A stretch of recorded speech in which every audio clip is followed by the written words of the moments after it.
Pada suatu daerah di Jawa Timur, kisaran bulan Desember 2022, sebut saja namanya Mila, memiliki pengalaman yang tak akan pernah dilupakannya. Suatu hari ia memutuskan menemani kekasihnya, Pandu, yang memiliki jadwal interview kerja di Jember. Perjalanan ini cukup jauh, sehingga mereka harus berangkat dari malam pada dini hari dengan menggunakan motor. Udara pagi yang segar menemani mereka, sementara langit masih berwarna kelabu. Dalam kesenyapan jalanan yang belum ramai, Mila dan Pandu melaju dengan semangat. Cuaca cerah memperindah perjalanan awal mereka, memberikan rasa nyaman yang membuat semuanya terasa lancar tanpa hambatan. Mereka melewati jalur Pasuruan dan memutuskan berhenti sejenak di sebuah minimarket kecil. Tempat itu tampak biasa saja, dengan suasana yang sepi di pagi hari. Mereka membeli minuman dan beberapa camilan untuk mengganjal perut yang belum terisi. Mila menyadari betapa mereka terburu-buru memulai perjalanan sehingga tidak sempat sarapan di rumah. Setelah istirahat singkat, mereka kembali melanjutkan perjalanan. Pandu terlihat optimis, sementara Mila menikmati pemandangan sekitar dengan hati yang cukup ceria. Namun, perjalanan yang awalnya terasa menyenangkan mulai berubah seiring waktu. Ketika mereka tiba di daerah Purbalingga, sekitar pukul 12 siang, hujan deras tiba-tiba mengguyur tanpa ampun. Angin berembus kencang, membuat jas hujan yang mereka kenakan berkibar-kibar. Situasi semakin sulit karena jalanan menjadi licin dan kabut tipis mulai menutupi pandangan. Mila merasakan ketegangan di pundak Pandu yang berada di depannya. Ia bahkan sempat mendengar Pandu menghela napas panjang sebelum mengusulkan untuk membatalkan perjalanan. Pandu mengutarakan kekhawatirannya, tapi Mila dengan penuh keyakinan menolak gagasan tersebut. Baginya, perjalanan sejauh ini tidak mungkin dihentikan begitu saja. Apalagi tujuan mereka adalah interview pekerjaan, hal yang cukup penting bagi Pandu. Setelah berdiskusi singkat, mereka memutuskan untuk melanjutkan perjalanan meskipun hujan belum juga reda. Mereka menerobos hujan dengan memakai jas hujan seadanya. Pandu berkonsentrasi penuh di atas motor, menghindari lubang dan genangan air di sepanjang jalan. Namun, perjalanan kembali terhambat ketika mereka terjebak dalam kemacetan panjang. Ternyata ada sebuah truk besar yang terguling di tengah jalan, membuat semua kendaraan berhenti total.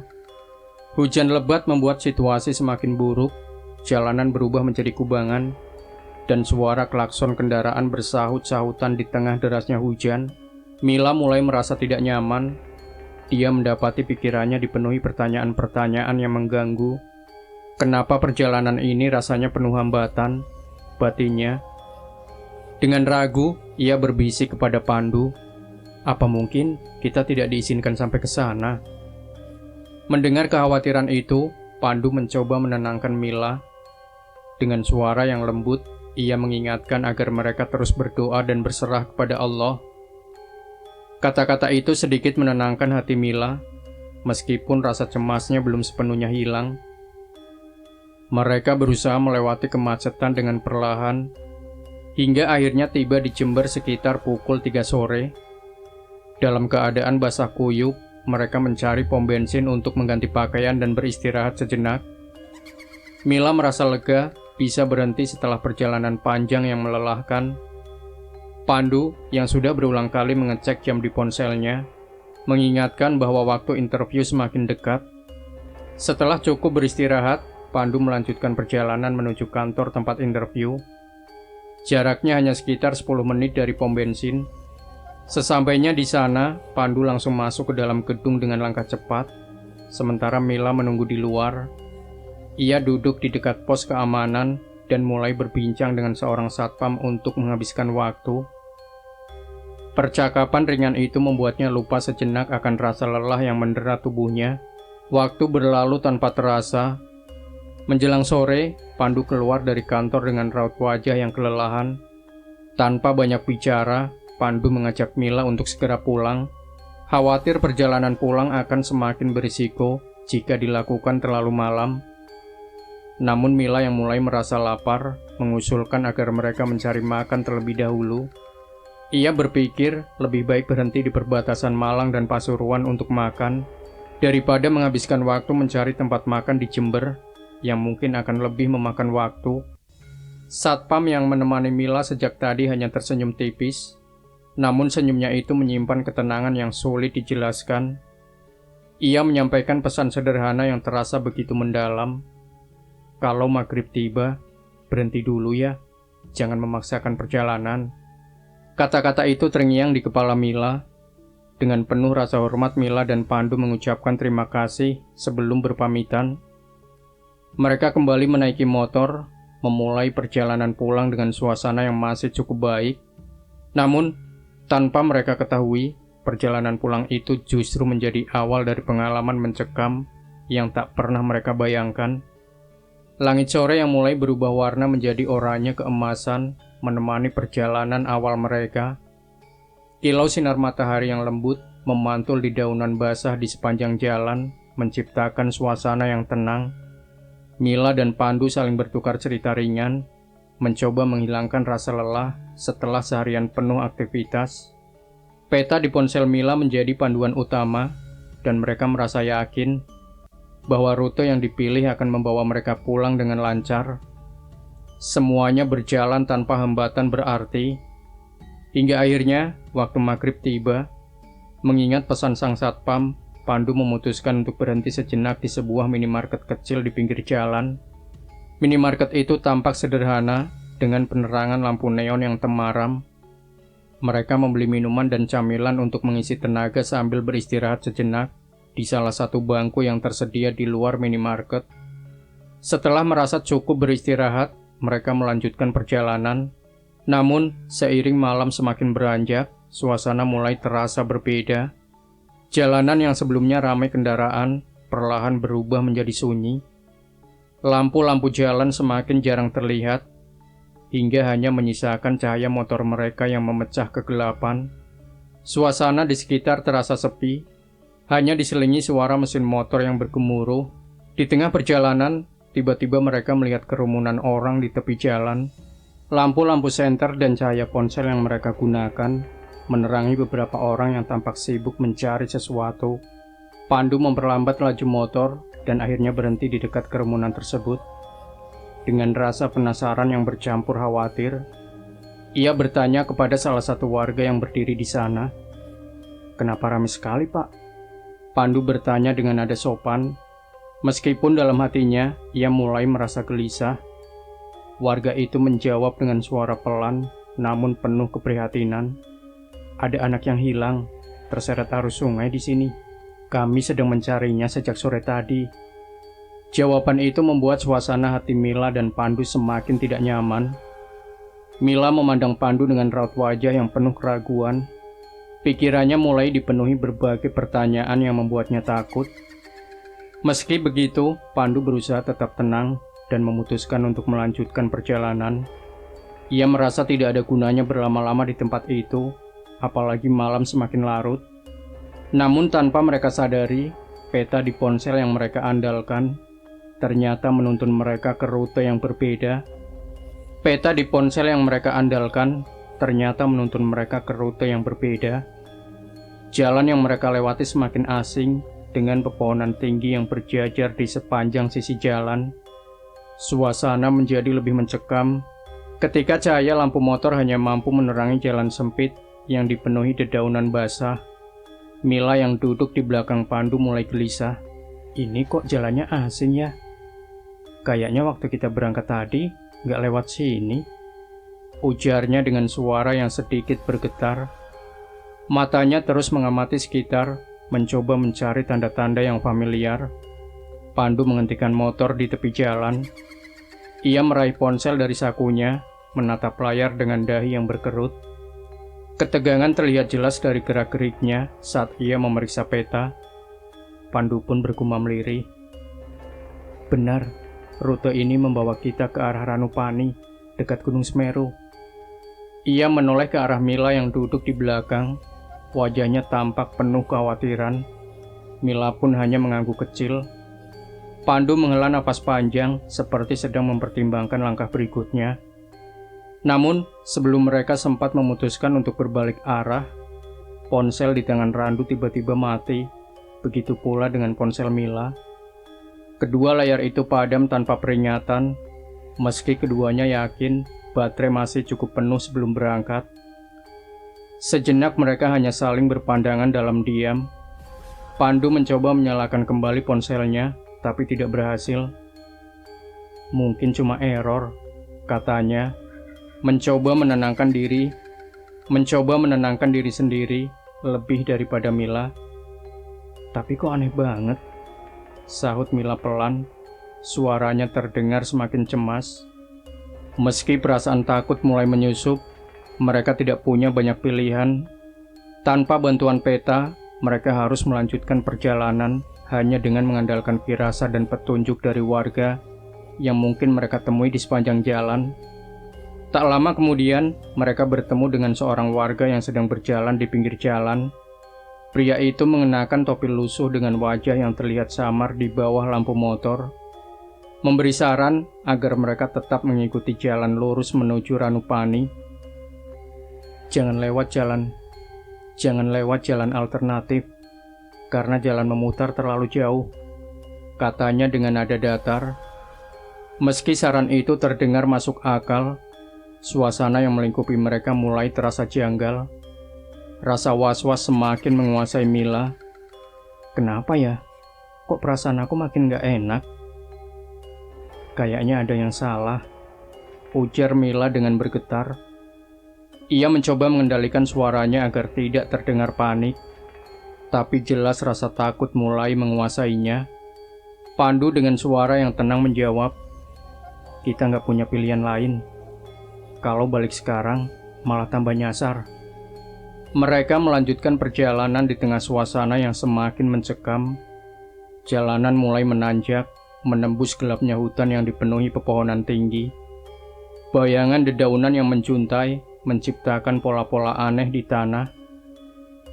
Lampu motor menjadi satu-satunya penerang, tapi cahayanya terasa tidak cukup untuk melawan gelapnya malam. Mila merapatkan tubuhnya ke punggung Randu, berusaha meredakan ketakutannya yang terus tumbuh. Suara binatang malam terdengar menggema, menambah keheningan yang terasa begitu menusuk. Di sebuah tikungan, mereka dihadapkan pada lorong pohon bambu yang melengkung hingga membentuk terowongan alami. Mila merasakan hawa dingin yang aneh merambat ke seluruh tubuhnya. Ia menoleh ke kiri dan kanan, tetapi hanya mendapatkan kegelapan yang seolah bergerak mengikuti mereka. Jantungnya berdegup semakin kencang, dan ia merasa ada sesuatu yang mengawasi mereka dari balik kegelapan itu. Tak ada sosok nyata yang terlihat, tetapi sensasi itu begitu kuat, hingga membuat Mila bergidik. "Jangan berhenti baca sholawat," bisiknya kepada Pandu, suaranya hampir tak terdengar. Pandu mengangguk meski tak menoleh. Ia memperlambat laju motor sambil terus melafalkan sholawat dalam hati, berharap itu cukup untuk melindungi mereka dari apapun yang mungkin mengintai. Mila memejamkan mata sesaat, mencoba mengabaikan rasa takut yang terus menghantui. Setelah melewati lorong bambu yang panjang dan gelap, mereka akhirnya tiba di sebuah perkampungan kecil. Namun suasana di sana jauh dari apa yang mereka harapkan. Tidak ada suara aktivitas warga seperti yang biasanya terlihat di malam hari. Hanya ada beberapa rumah dengan lampu temaram yang hampir tidak mampu mengusir kegelapan. Keheningan di tempat itu terasa menekan. Mereka berhenti di depan sebuah rumah sederhana dengan dinding yang terbuat dari anyaman bambu. Di beranda, duduk seorang pria tua dengan sorot mata yang sulit ditebak. Pandu mencoba bersikap sopan, menanyakan arah pulang kepada pria itu. "Kami mau ke Malang, Pak. Lewat mana ya jalan yang aman?" tanyanya dengan nada hati-hati. Pria tua itu tidak langsung menjawab. Ia menatap Pandu sejenak, dan akhirnya dengan suara serak dan pelan, ia menjawab singkat, "Lurus saja ke arah Semeru. Jangan berhenti, jangan belok." Jawaban pria tua itu membuat Mila dan Pandu saling berpandangan dengan raut wajah bingung.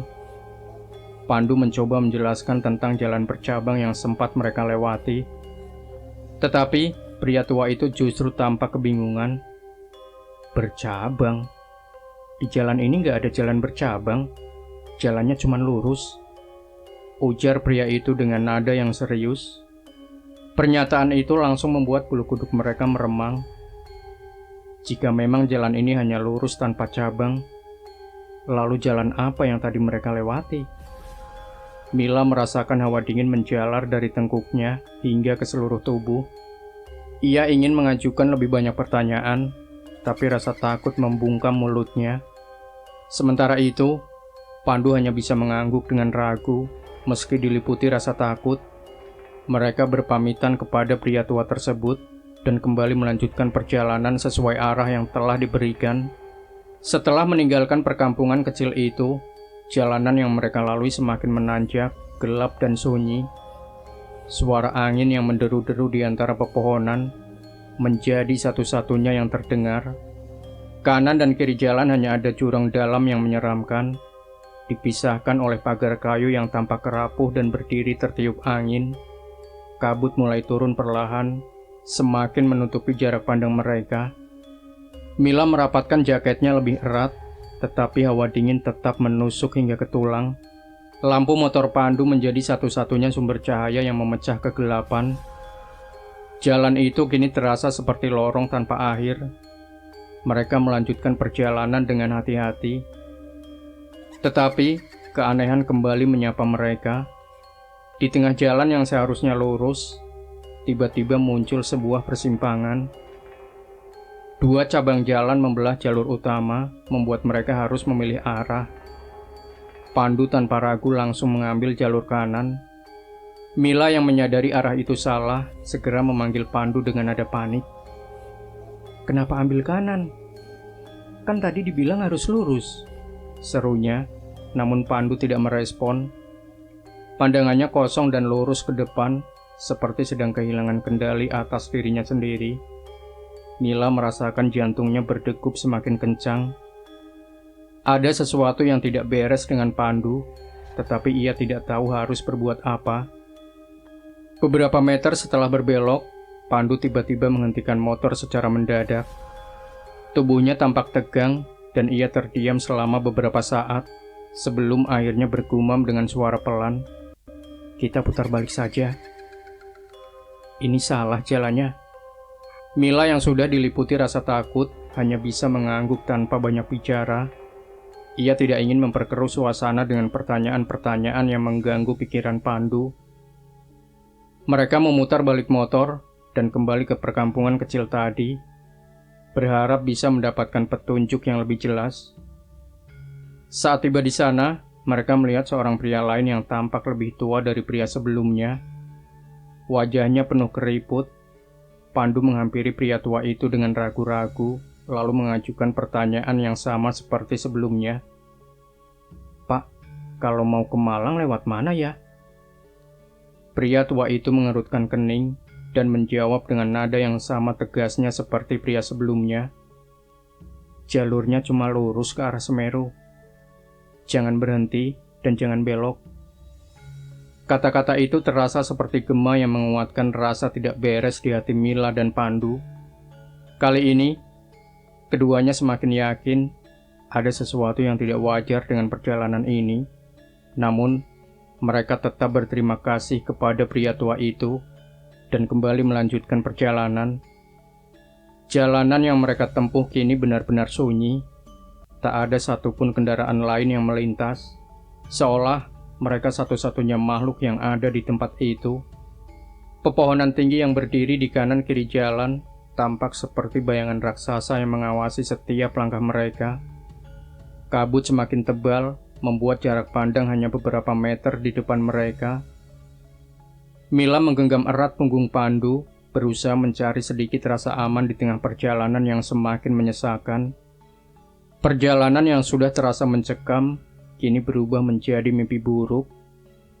Di tengah jalan yang gelap dan sunyi, motor Pandu tiba-tiba mogok tanpa tanda-tanda sebelumnya.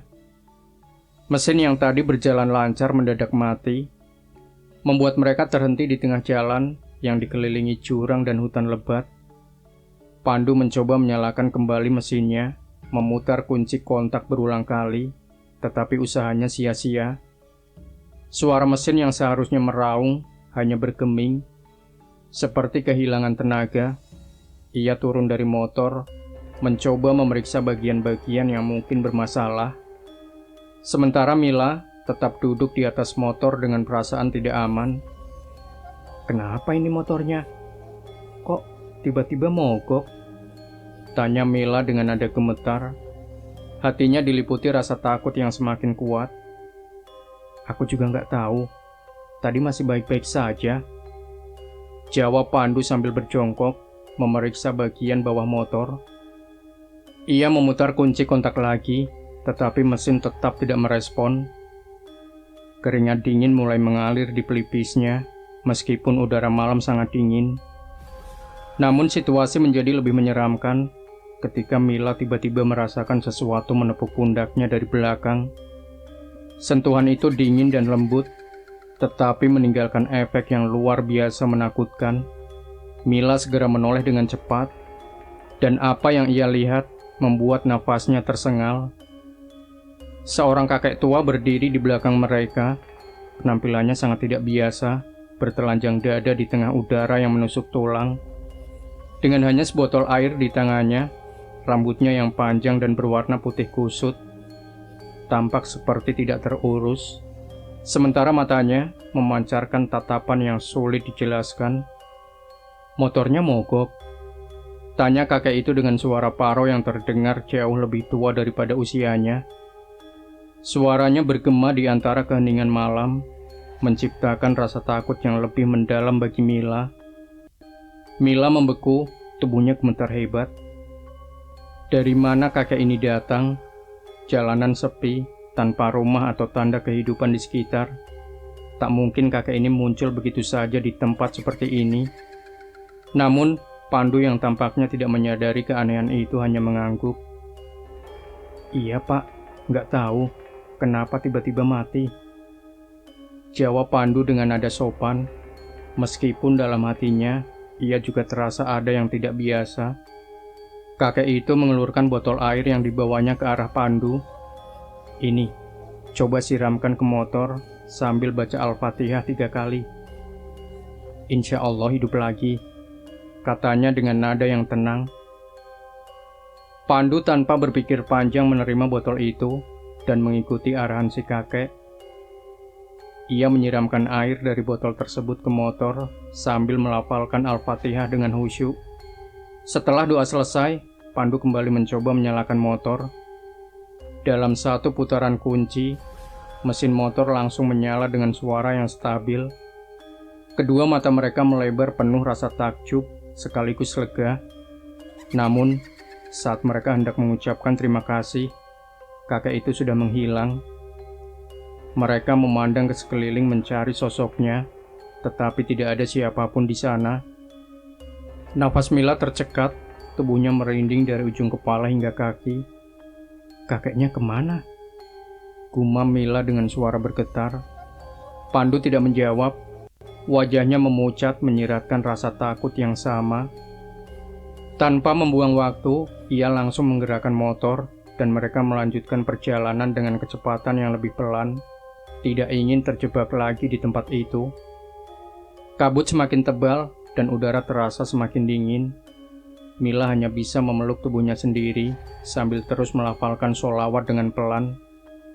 Rasa takut menyelimuti keduanya, namun ketenangan itu tidak berlangsung lama.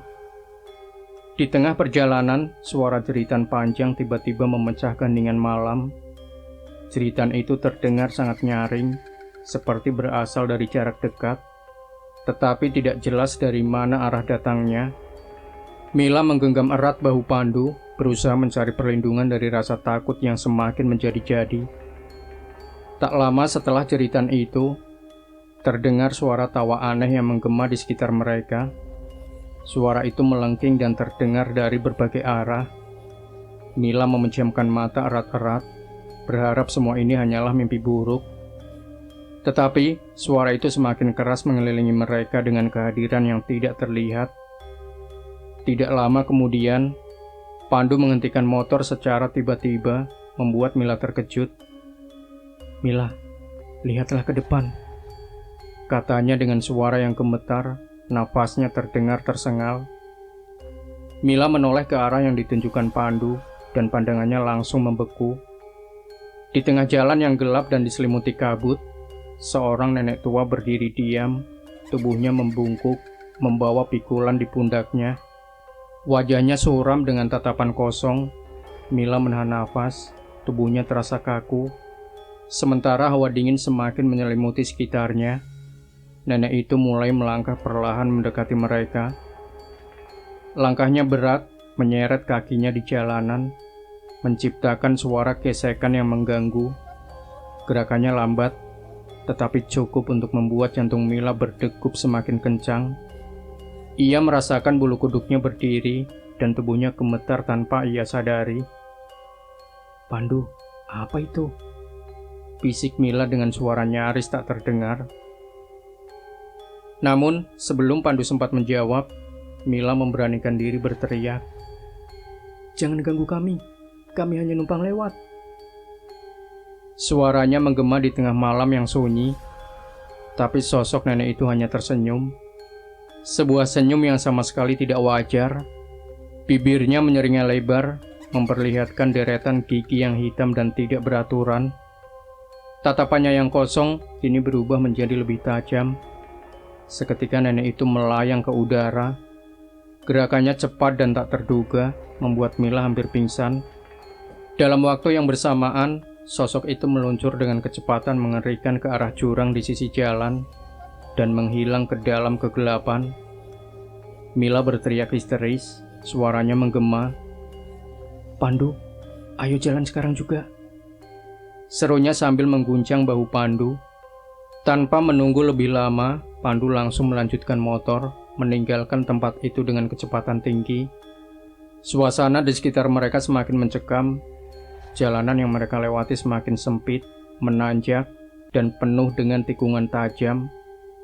Hawa dingin semakin menusuk, membuat tangan Pandu terasa kaku saat menggenggam stang motor.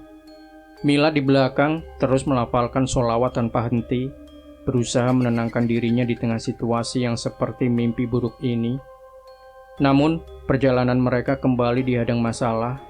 Di salah satu tikungan, Pandu mencoba memperlambat motor, tetapi rem belakangnya tiba-tiba tidak berfungsi. "Mil, rem belakang tidak bisa. Bagaimana ini?" teriak Pandu panik, nafasnya tersengal-sengal. Sementara pandangannya terfokus ke jalan di depan yang semakin curam. "Pelan-pelan saja, jangan panik. Pakai rem depan. Pelan-pelan ya," jawab Mila dengan suara bergetar, berusaha menenangkan Pandu meskipun hatinya sendiri diliputi rasa takut yang luar biasa. Pandu menuruti saran Mila, menggunakan rem depan dengan hati-hati sambil terus melafalkan doa.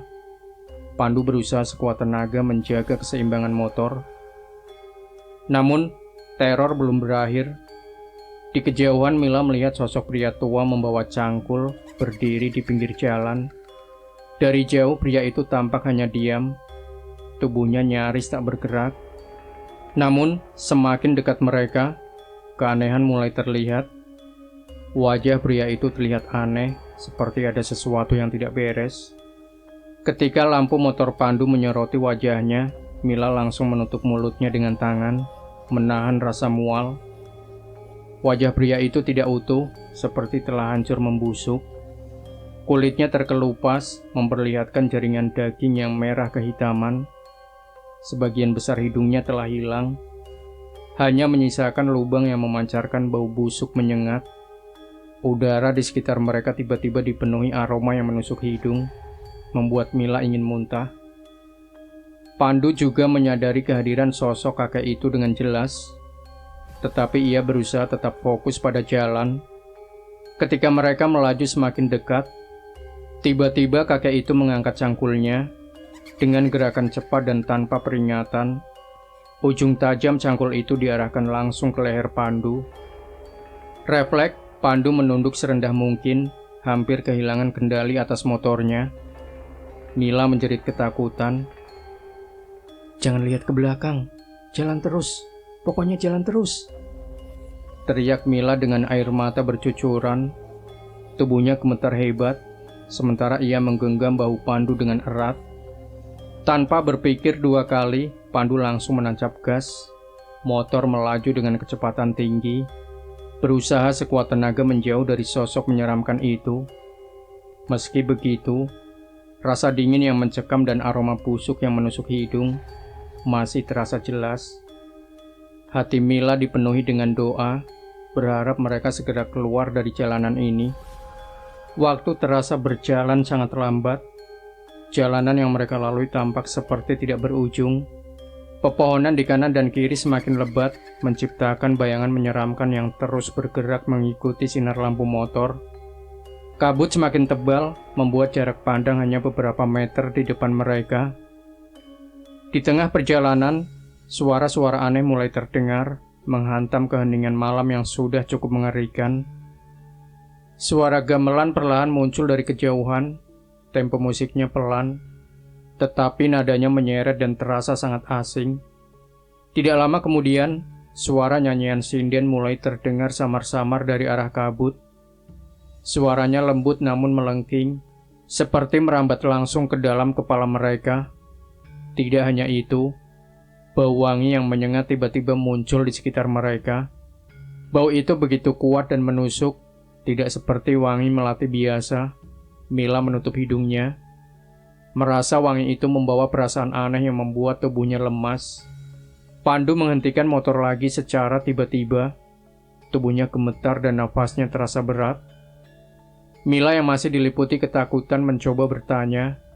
Tetapi sebelum ia sempat bicara, Pandu mengangkat tangannya, menunjuk ke depan dengan jari yang bergetar hebat.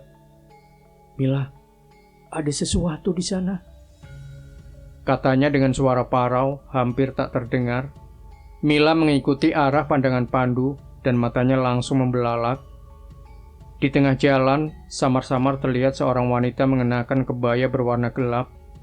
Wanita itu menari dengan anggun, tubuhnya melayang-layang di atas tanah. Gerakannya tampak memukau, mengikuti irama gamelan yang semakin jelas terdengar. Namun, ada sesuatu yang tidak wajar pada sosok itu. Wajahnya tidak memancarkan ekspresi, tatapan matanya kosong, dan senyum lebar di wajahnya tampak terlalu kaku. Wanita itu terus menari, tetapi gerakannya perlahan mendekati mereka. Mila mencengkram lengan Pandu, tubuhnya mulai gemetar hebat. "Jangan diam, ayo cepat pergi," desaknya dengan suara bergetar, namun tubuh Pandu seperti terpaku. Matanya tak bisa lepas dari pemandangan di depan. Tiba-tiba wanita itu berhenti menari. Ia memutar tubuhnya dengan cepat, menatap langsung ke arah mereka. Dengan gerakan yang aneh dan tidak wajar, ia mendekat dengan kecepatan yang jauh lebih cepat dari sebelumnya. Senyumnya kini berubah menjadi seringai menyeramkan, dan dari bibirnya terdengar suara mendesis. "Ayo, mari ikut menari bersama," katanya dengan nada yang penuh godaan. Pandu yang akhirnya tersadar, membanting setang motor ke kanan, mencoba menghindar. Motor melaju dengan kecepatan tinggi, tetapi ketika mereka menoleh, wanita itu muncul kembali, kali ini di sisi lain jalan. Sosoknya kini berubah drastis. Tubuhnya yang semula anggun dan ramping perlahan membesar, berubah menjadi menyeramkan. Bulu hitam lebat menutupi tubuhnya, sementara kuku-kuku panjang dan tajam mencuat dari ujung jarinya. Bau busuk yang menyengat memenuhi udara, membuat Mila nyaris muntah. "Pandu, gas terus, jangan berhenti," teriak Mila dengan histeris. Air mata mengalir drastis di wajahnya. Pandu segera melajukan motor, sekuat tenaga mencoba menjauh dari sosok menyeramkan itu. Angin malam yang dingin menyapu wajah mereka, sementara aroma busuk dan suara gamelan pelan-pelan mulai memudar di kejauhan. Meski begitu, hati mereka tetap diliputi rasa takut. Jalanan yang terus dilalui masih dikepung kabut tebal, dan bayangan pepohonan di kanan kiri terasa seperti mengawasi setiap gerakan mereka. Ketika lampu motor mulai menyinari beberapa rumah di kejauhan, Rasa lega perlahan muncul di hati mereka. Mila menarik napas panjang, berusaha menghilangkan ketegangan yang terus mencengkeramnya sejak tadi. Beberapa rumah tampak berdiri di tepi jalan, dengan cahaya lampu temaram yang keluar dari balik jendela. Beberapa kilometer kemudian, jalanan mulai terasa lebih terang. Lampu-lampu jalan mulai terlihat lebih sering, dan kabut yang menyelimuti perlahan-lahan menghilang. Di depan, mereka melihat sekelompok orang tengah berkumpul di tepi jalan. Randu menghentikan motor dengan perlahan, mendekati salah satu warga. Ia ingin memastikan bahwa mereka di jalur yang benar untuk menuju Malang. "Pak, kalau ke Malang, jalannya benar ini kan?" tanya Pandu dengan nada sopan, meski kelelahan tergambar jelas di wajahnya. Orang itu mengangguk sambil tersenyum tipis. "Iya mas, terus saja. Sudah dekat kok ke jalan besar," jawabnya dengan nada tenang. Jawaban itu membuat beban di dada mereka sedikit terangkat. Pandu dan Mila mengucapkan terima kasih, kemudian kembali melanjutkan perjalanan. Kali ini, jalan yang mereka lalui terasa lebih bersahabat. Lampu jalan semakin banyak, suasana semakin hidup, dan tidak ada lagi gangguan aneh yang membuat bulu kuduk mereka meremang. Meski rasa takut belum sepenuhnya hilang, kelegaan mulai menggantikan kecemasan. Setelah perjalanan panjang yang penuh teror, akhirnya mereka berhasil tiba di Malang dengan selamat. Pandu mengantar Mila hingga ke kosnya, sebelum akhirnya berpamitan pulang. Setibanya di kos, Mila langsung membersihkan diri. Ia ingin segera melupakan semua kejadian menyeramkan yang baru saja ia alami. Namun, bayangan-bayangan dari perjalanan tadi masih terlintas di pikirannya. Wajah nenek yang melayang ke jurang, suara tawa mengerikan, dan wanita berkebaya yang berubah menjadi sosok menyeramkan terus menghantui benaknya. Meski tubuhnya lelah, ia sulit untuk benar-benar merasa tenang. Malam itu Mila mencoba memejamkan mata, berharap tidur bisa menghapus semua ketakutan yang ia rasakan. Namun, kenyataan berkata lain. Saat tubuhnya mulai memasuki fase tidur gelap, ia merasa seperti terseret ke dalam dimensi lain. Mimpi yang ia alami terasa begitu nyata, seperti melanjutkan perjalanan yang baru saja ia akhiri. Dalam mimpinya, Mila mendapat dirinya berada di jalanan hutan yang sama. Tidak ada pandu, tidak ada motor, dan tidak ada satupun cahaya di sekelilingnya. Hanya kegelapan yang diselingi kabut tipis, serta suara-suara aneh dari kejauhan. Mila merasakan ketakutan luar biasa. Kakinya melangkah perlahan, mencoba mencari jalan keluar, tetapi tidak ada arah yang pasti. Dan tiba-tiba suara gamelan yang pernah Mila dengar sebelumnya kembali terdengar. Kali ini lebih keras dan jelas, seolah berasal dari dekat. Suara itu mengalun dengan tempo yang menghanyutkan, seperti memanggilnya untuk mendekat. Meski hatinya penuh keraguan, kakinya melangkah perlahan mengikuti alunan itu. Semakin ia mendekat, bau wangi semerbak melati mulai memenuhi udara begitu kuat, hingga membuat Mila merasa pusing. Kabut di sekitarnya perlahan menipis, memperlihatkan keramaian yang tampak di kejauhan. Di tengah kegelapan, Mila melihat sebuah hajatan besar yang diterangi oleh obor-obor kecil. Cahaya jingganya memantulkan bayangan aneh di pepohonan sekitar, menciptakan suasana yang sulit dijelaskan. Di tengah hajatan itu, berdiri sebuah panggung megah, dihiasi kain berwarna merah dan emas. Seorang penari wanita sedang menari di atas panggung. Gerakannya anggun mengikuti irama gamelan yang terus mengalun. Orang-orang terlihat berkumpul di sekitar panggung, berdiri diam dengan pandangan lurus ke arah penari. Namun, semakin Mila mendekat, kejanggalan mulai terasa. Wajah orang-orang yang hadir tampak kosong, mata mereka tidak berkedip, dan tubuh mereka bergerak kaku. Tidak ada suara percakapan atau sorakan, hanya gamelan dan suara sinden yang terus mengisi udara.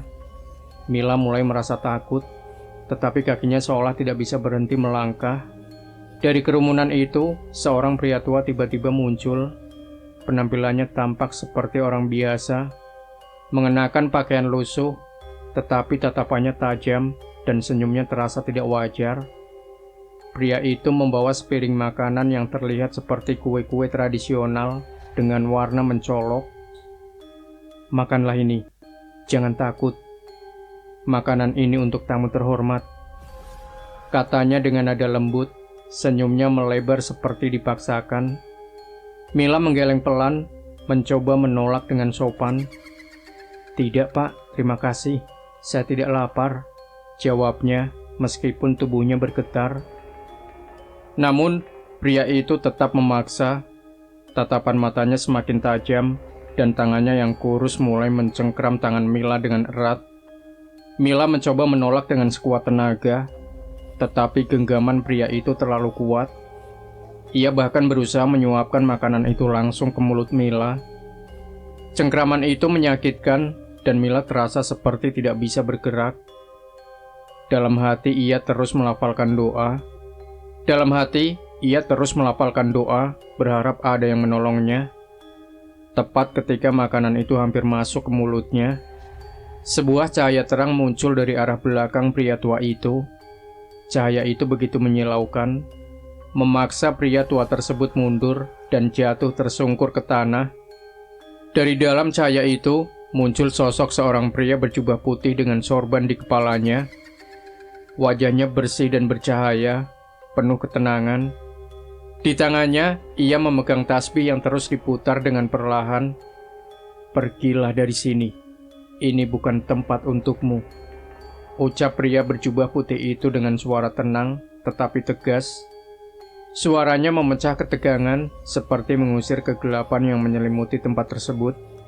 Ia mengeluarkan tangannya, menarik Mila keluar dari kerumunan. Orang-orang di hajatan itu mendadak diam, hanya memandang kosong ke arah mereka. Mila tidak bisa berkata apa-apa, hanya mengikuti pria berjubah itu yang membawanya menjauh dari tempat tersebut. Anehnya, dalam sekejap, mereka sudah berada di depan sebuah masjid kecil yang bercahaya di tengah kegelapan hutan. Masjid itu tampak indah dan damai, seperti tempat perlindungan yang nyata di tengah mimpi buruk. "Ambillah air wudhu, lalu berdoalah. Jangan pernah tinggalkan sholat," ujar pria itu dengan senyum lembut yang menenangkan. Mila mengangguk pelan, masih terguncang oleh kejadian yang baru saja ia alami. Ia berjalan menuju tempat wudhu yang ada di belakang masjid. Saat air menyentuh kulitnya, rasa tenang mulai mengalir dalam hatinya. Namun, saat ia mencuci tangannya, suara berbisik terdengar di telinganya. Suara itu halus tetapi jelas, seperti peringatan yang penuh makna. "Jangan pernah lengah. Selalu ingat Allah dalam setiap langkahmu." Setelah selesai berwudu, Mila berbalik untuk kembali ke dalam masjid. Tetapi suasana di sekitarnya tiba-tiba berubah. Ia tidak lagi berada di masjid, melainkan di kamarnya sendiri. Mila terbangun dengan nafas memburu, tubuhnya basah oleh keringat dingin. Cahaya pagi telah masuk melalui jendela, seolah menandakan bahwa malam yang penuh ketegangan telah berlalu. Namun semua itu terasa terlalu nyata untuk disebut mimpi. Mila duduk di tepi ranjang, mencoba memahami apa yang sebenarnya terjadi. Tangannya terasa sakit di bagian yang tadi dicengkram dalam mimpinya, meninggalkan bekas merah samar yang semakin membuatnya bertanya-tanya. Keesokan harinya, Mila menceritakan semua yang ia alami kepada Pandu. Wajah Pandu tampak tegang saat mendengarkan cerita Mila. Tetapi ia tidak menyela. Setelah mendengar semuanya, mereka berdua sepakat untuk lebih berhati-hati, terutama dalam perjalanan jauh. Kejadian itu menjadi pelajaran besar bagi mereka, bahwa dunia ini tidak hanya berdiri dari hal-hal yang terlihat oleh mata, tetapi juga sesuatu yang melampaui logika manusia.